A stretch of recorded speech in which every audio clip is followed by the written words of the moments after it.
할렐루야, 성도 여러분 모두 반갑습니다. 6월 10일 화요일 아침 말씀 묵상입니다. 오늘 하루를 여는 첫 찬송은 401장 주의 곁에 있을 때 찬송 올려드립니다.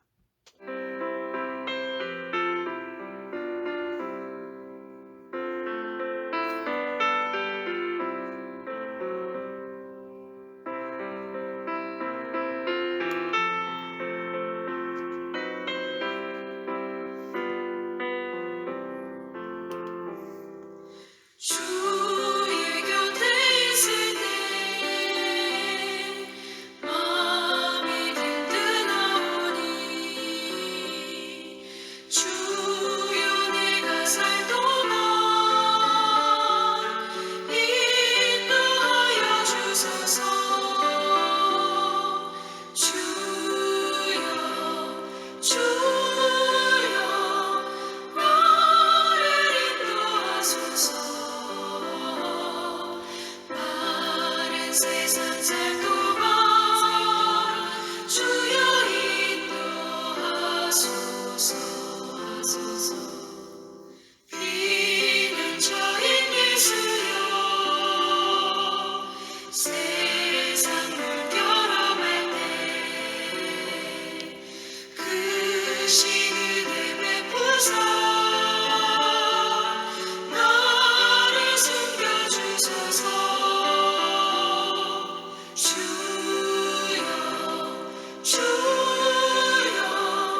나를 인도하소서. 바른 세상 살 동안 주여 인도하소서.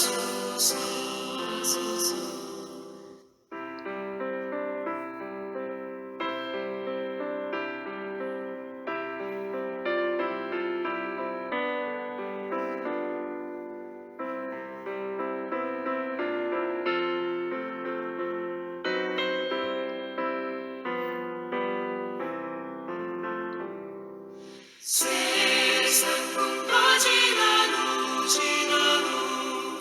영화로운 나라와 눈물 없는 곳으로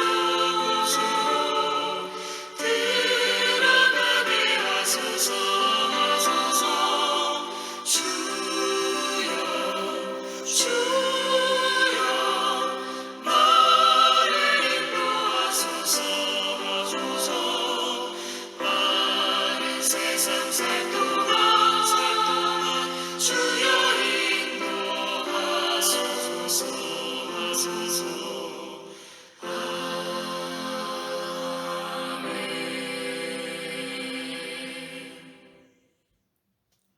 아버지 하나님, 복되고 은혜로운 새날을 열어주시니 감사합니다.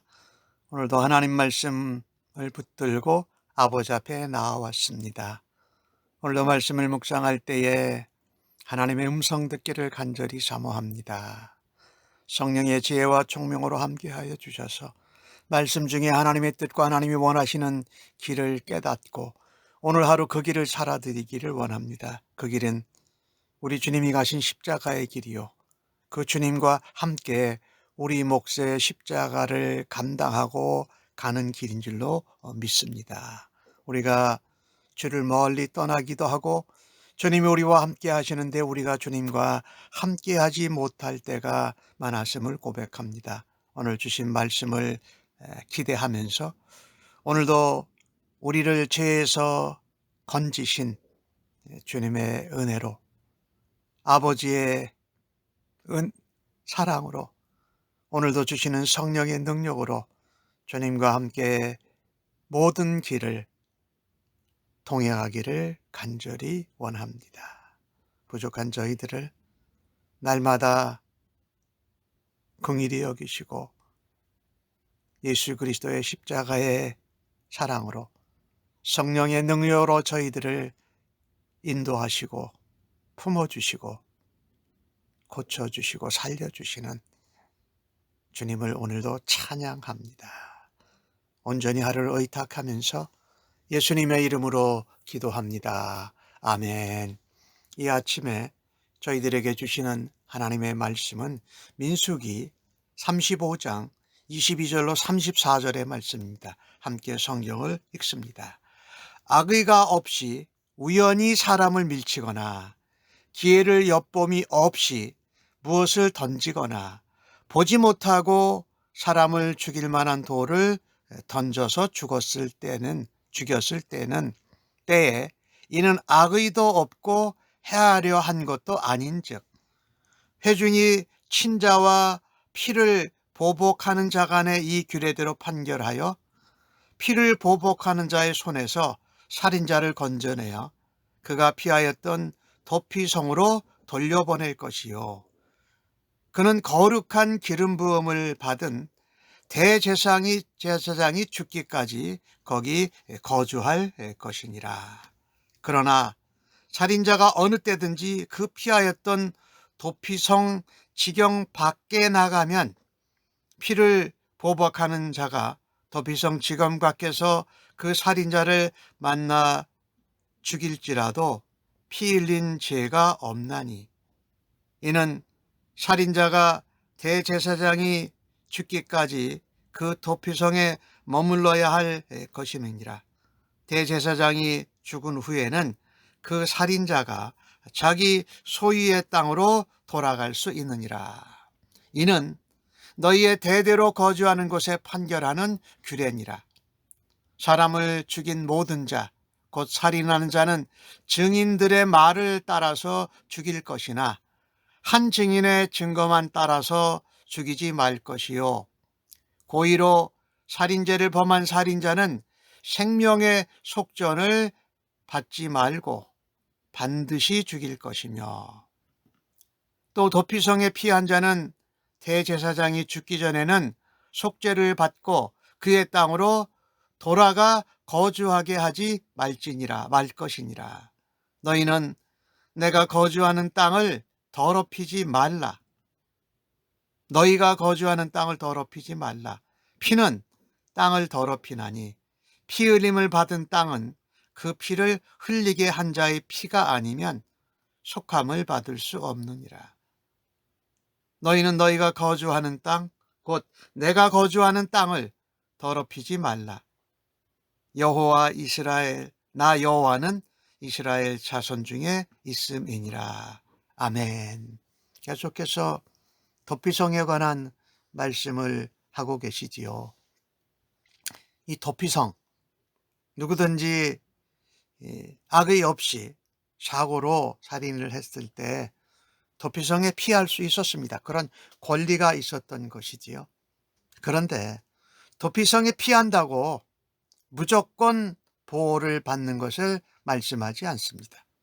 그것은 공정한 재판을 받을 수 있는 기회를 주기 위함이고 고의적인 살인이 아닌 경우에 다시 사적으로 보복을 받는 것으로부터 지켜 보호하기 위함이었습니다.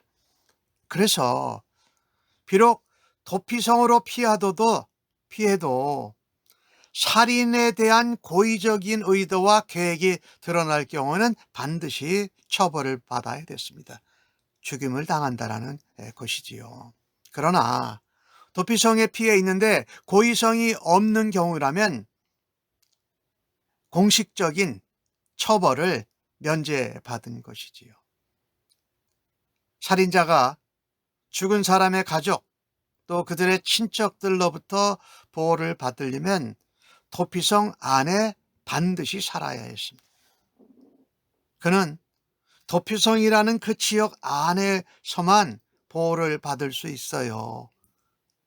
그러나 대제사장이 죽으면 그와 동시에 온전히 속죄를 받고 자기 집으로 소유의 땅으로 돌아갔습니다. 참으로 놀라운 은혜의 말씀을 성경이 기록하고 있는데 대제사장의 죽음, 거기에 담겨 있는 대속의 은혜가 있다라는 것입니다. 대제사장의 죽음은 모든 죄를 담당하고 대신 죽은 것으로 간주되어졌습니다. 그 사고로 사람을 죽인 사람에게도 대제사장이 죽으면 그 죽은 죄를, 모든 죄를 다 담당했다라는 것입니다. 이게 누구 얘기를 하고 있는 것입니까? 우리의 대제사장 대신 예수님의 죽음은 온 인류의 죄를 다 감당하신다. 죄의 용서를 보장하신다라는 것입니다. 이것을 보면 우리가 참 생각해야 될 것이 있습니다. 우리가 그것이 어떤 종류의 죄든지 우리가 제일 먼저 달려가야 할 도피성 피난처는 바로 예수님이라는 것입니다. 예수님 안에 있을 때에, 예수님과 함께 있을 때에 예수님이 그 죄를 다 이미 담당해 주셨기 때문에 예수님 안에 있어야 된다. 우리가 예수님을 믿고 주님과 함께 한다고 하면서 도피성 밖에 있으면 보장을 못 받아요. 다른 살인을 당한 친척이나 그 가족에 의해서 살인당하는 것을 보장 못 받아요.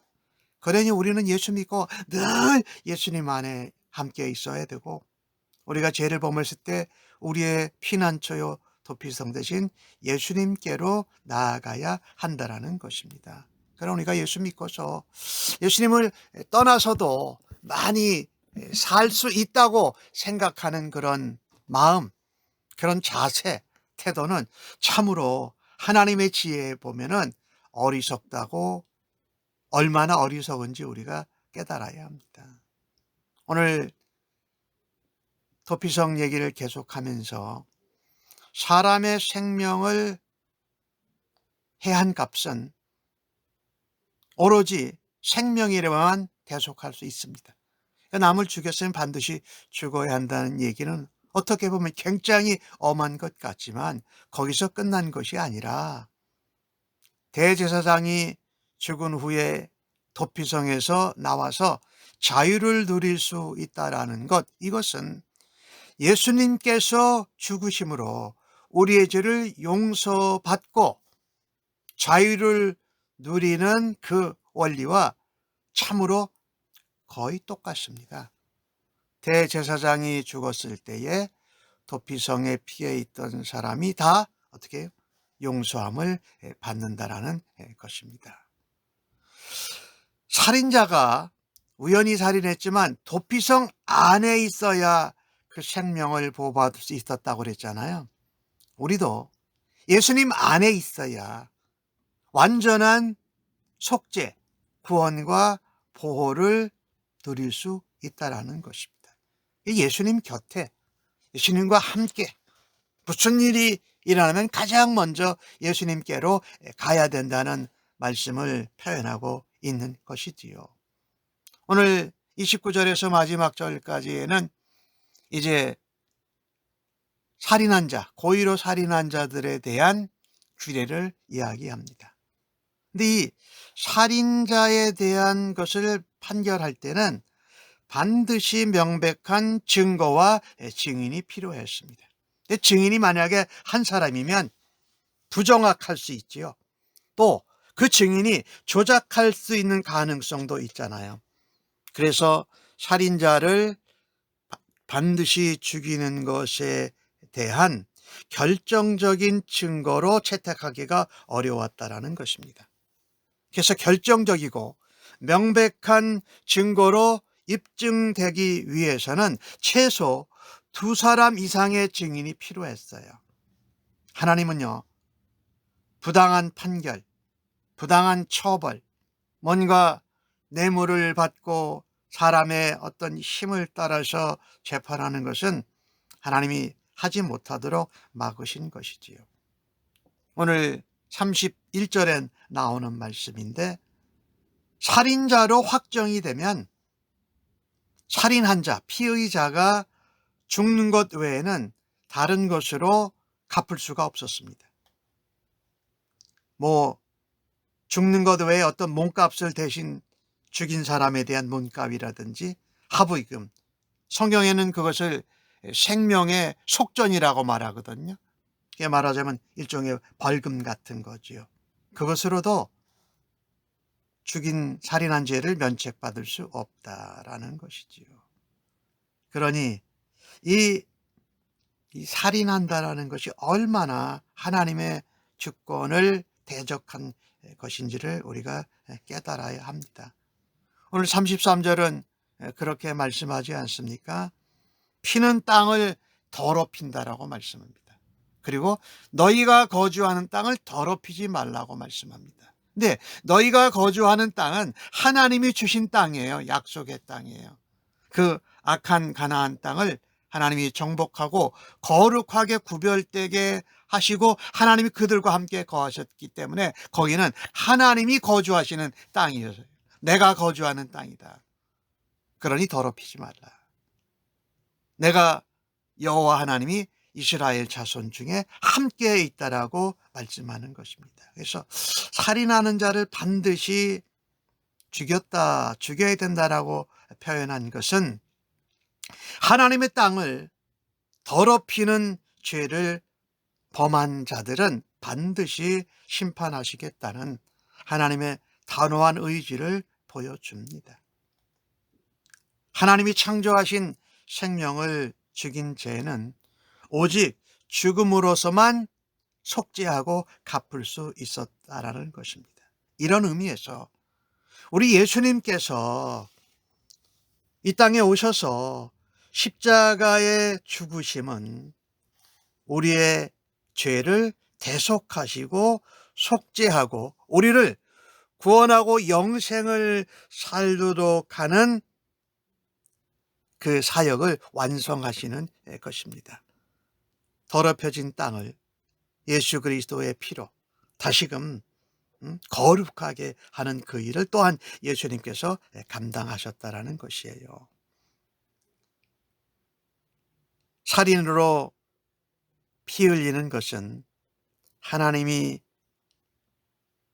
만드신 생명을 피 흘려서 더럽힌 것이지요. 사실 우리는요,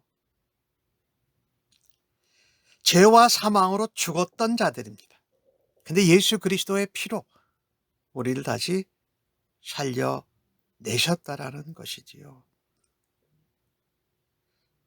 그래서 하나님의 백성들인 우리는 우리가 살고 있는 이 땅이 하나님이 거하시는 거룩한 땅인 것을 잊지 말아야 합니다.